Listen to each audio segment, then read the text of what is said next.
People love a good mystery.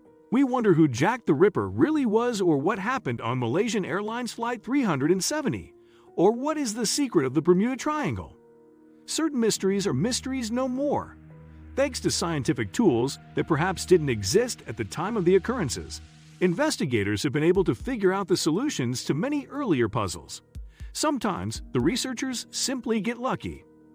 Here are 10 former unsolved mysteries. Number 10. Sherry Rasmussen's passing away as expected.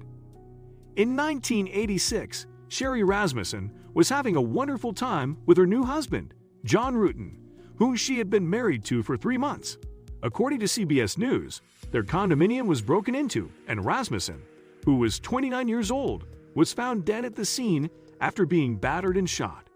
It was suspected that a pair of thieves who had attacked another woman in the vicinity were responsible for the crime. However, the investigation remained unsolved until May 2009, when former LAPD investigator Stephanie Lazarus was linked to the incident for the first time thanks to DNA evidence. She was finally arrested and convicted of the crime. The sentence that Lazarus received ranged from 27 years to life in prison. Number 9. In 1990, a killer clown was responsible for the murder of a South Florida resident. May in the year 1990, Marlene Warren answered her front door to be greeted by a clown who presented her with flowers and balloons before shooting her in front of her son, who was 21 years old at the time, as reported by AP News. Sheila Keene Warren, Warren's husband's second wife, pled guilty to second-degree murder in early 2023. The case remained unresolved until 2017, when an advancement in DNA technology and evidence from the crime scene pointed authorities in the direction of Sheila Keene Warren. Number 8. The Golden State Killer was found guilty of his crimes.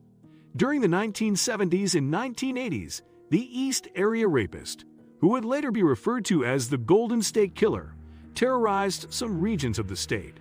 However, he eventually went into hiding, leaving victims without access to justice. Before the publication of I'll Be Gone in the Dark, which was Michelle McNamara's web-sleuthing turned true crime magnum opus, this was the circumstances. Forensic genealogy helped link Joseph James D'Angelo to the crime, according to National Public Radio, NPR. Even though it was not formally credited with assisting aid in the capture and conviction of D'Angelo in the year 2020, shortly after the posthumous publication of the film. Number 7. The murders of Patricia Kalitzk and Lloyd Dwayne Bogle. Two horrifying discoveries were made within 24 hours in a community located in Montana in the year 1956. Young people discovered the body of 18-year-old Lloyd Dwayne Bogle, who had been shot in the head and had his hands bound by his belt. Bogle had died from the gunshot wound. A road worker for the county discovered the body of Patricia Kalitzk, who was 16 years old the following day. The body was located north of the location where Bogle was found, sexually abused and shot. According to National Public Radio, the two individuals went to the Lover's Lane location together. Nevertheless, it would take the authorities more than 60 years to identify a guy called Kenneth Gould through the use of forensic genealogy. In 2019, 12 years after Gould's passing, the revelation was made, which is certainly unfortunate. Number 6. Eton Patz has vanished without a trace. According to the BBC, Eton Patz, who was 6 years old at the time, vanished while he was going alone for the first time to a school bus stop in New York City in 1979.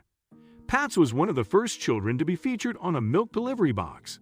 The case remained a mystery until 2012, when a man called Hotline and told the police that he felt his brother-in-law, Pedro Hernandez, who was working at a deli at the time and was a teenager during that time, was guilty of the crime. Hernandez admitted to the killing in 2015, stating that he had killed the youngster by strangling him in the basement of the deli after enticing him in with the promise of a Coke. Hernandez was sentenced to 25 years to life in prison when he was in his 50s. The Leon sisters were murdered in the 5th place. According to a report from the Washington Post, Sheila and Kate Leon were 10 and 12 years old, respectively, when they went to a shopping mall in a suburban area of Maryland in March of 1975 and then disappeared. Even though a major search was conducted, there was no progress made on the case. The authorities had no idea that the peculiar solitary they had spoken to in that year, and who they had disregarded as someone who was looking for information in exchange for a reward, was connected with the investigation. Over 33 years later, when investigators followed up in the hopes of finding answers, they discovered that Lloyd Lee Welch, who was 18 years old at the time, was incarcerated for another crime against a child. Number 4. The murder of Nancy Marie Benelak.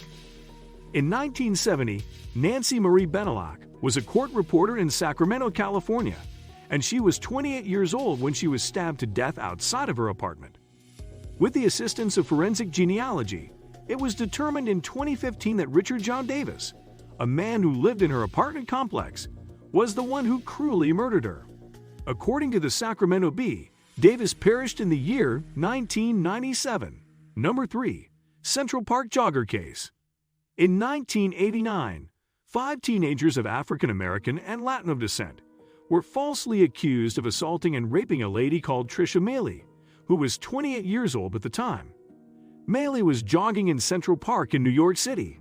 According to the New York Times, DNA evidence demonstrated in 2002 that the 5 men, Raymond Santana Jr., Kevin Richardson, Antron McCray, Corey Wise, and Yusuf Salam, were not responsible for the crime. Macias Reyes, who was already doing time in prison for his crimes against other women, eventually met Wise in prison, which resulted in Wise confessing to the crime in the year 2002 during his time there. Because the statute of limitations for the offense had already passed, Reyes was not charged with the offense. Number 2. List family murders. According to the history of the United States, John Emil List, a Sunday school teacher and Boy Scout unit leader in his hometown of New Jersey, was responsible for the murders of his mother Alma, his wife Helen, and their 3 children in 1971. Even though he left his weapon at the scene, List meticulously arranged the circumstances in such a way that it would take several days, if not weeks, to find that the family had been murdered. This gives him a sufficient amount of time to escape. Moving forward in time to 1989, the killings of the List family were highlighted on America's Most Wanted, which led to a tip being phoned and indicating that List had assumed the identity of Robert Clark and begun a new life in the South. Later that year, he was tried for his crimes and ultimately convicted. He passed away alone in jail in 2008, where he was serving 5 consecutive life sentences. It took the authorities some time to locate him, but their efforts were ultimately successful. Number 1.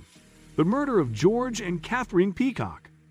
According to CBS News, George Peacock, who was 76 years old, and Catherine Peacock, who was 73 years old, were discovered stabbed to death in their Vermont home in September 1989.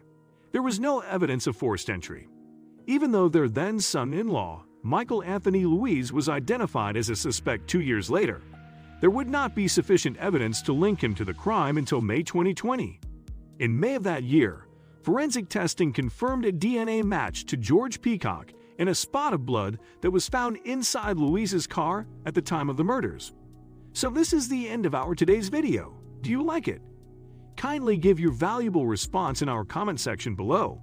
And don't forget to subscribe to our YouTube channel for more interesting and informative videos.